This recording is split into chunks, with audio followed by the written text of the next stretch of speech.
Welcome everyone to the Railroad Retirement Whiteboard. My name is John McNamara with Highball Advisors, and in this episode we're going to talk about coupling your 401k with your Railroad Retirement Annuity.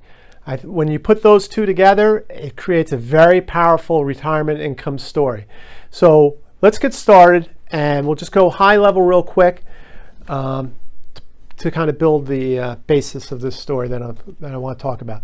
So the average couple on Social Security brings in a monthly income of $2,780. Okay? Not a lot of money, depending upon how you want to live your retirement. You know, retirement comes, you got healthcare costs, long-term care. It's just not a lot of money. So a lot of people will invest in their 401ks in order to supplement this income. Railroad Retirement, railroaders have been investing in this annuity. Their average of a couple is $5,560, twice as much Social Security. That's a great place to start retirement, having this come in, right? So you could, great place to start is how much do I need in retirement? $6,000, $7,000, $8,000 a month, $5,000 a month, $10,000. This is your starting block. So this is great. You have this, right? Also, railroaders will invest into a 401k, 401k, right? You put money in every month, railroad matches it, you have a big nest egg at the end, right? So when you're putting that money into the 401k, right, you need to understand a couple of things, right? I need the money to grow is the most important thing, right? You just don't get the money and put it under the mattress or put it in the bank and you get your 0.5%, right? The 401k is there to grow the money so that you have money at retirement, right? So how do you grow the money, right? You have to understand the basics of your risk tolerance. What are you comfortable in risk, right? When I talk about risk tolerance, it's like how much pain can I take, but yet I still need to grow the money, right? So if the market goes down 1-2%, yeah, I can deal with that because I know my money's going to grow. But if the market goes down 30%, I can't take an amount, right? So it's all risk tolerance, right? So you have to understand. So that's important when it comes to investing. And then also understand what goes into the 401k, right? So I need the money to grow. What grows, right? Stocks grows the money. Some bonds grow. Real estate grows. So just in this example, so if you take 10 years, right? The S&P 500 stocks, their average return was 8.1% a year. That's very good. So an average, the bond index funds, the bonds, they grew at 4.6% over this 10-year period, right? So this is just a little quick diversified portfolio of stocks and bonds, right? So that's your return. So now you understand your risk tolerance, and now you're understanding what you got to put in there to grow the money, right? So if you just take a typical 401 portfolio, let's say you put 60% stocks and 40% bonds, and let's say you're just a moderate investor and you score out a risk score of, let's say, 50. And when I say a risk score, what I use at Highball Advisors is a tremendous software platform called Riskalyze, and it creates a risk number between 0 and 100, right? So somebody who's like a 1 or a 2, totally risk averse, total panic. I can't take any risks, just give me my money, right? Or you have the 99 guys, I'll invest in Snapchat and Twitter and anything else that comes along. I don't care. I'm just going to keep risking my money, right? So those are the two ends of the spectrum. So if you just take an average moderate person, you put them in a portfolio of 60%, 40%.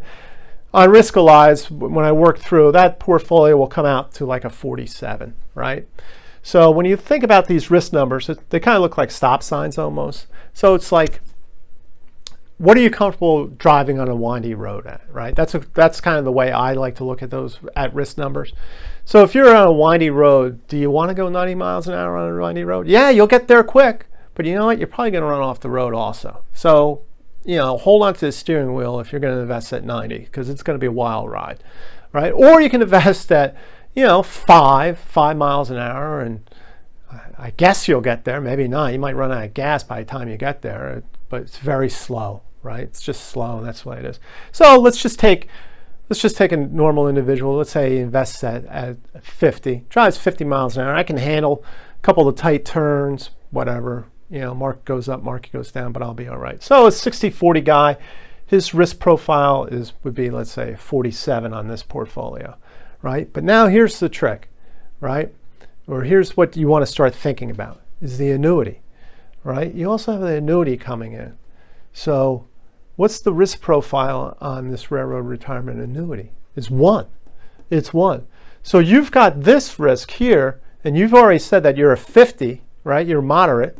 You've got a portfolio that's around 50, so you're good there. But now you got to factor in this Railroad Retirement Annuity of 1. So what that does is that creates a retirement portfolio of a lot lower risk, 23. Because, you know, this is all about achieving retirement, right? You already have this backstop of 55, 60, right, coming in. So your 60-40 portfolio of 47 with the 1 is going down to 23.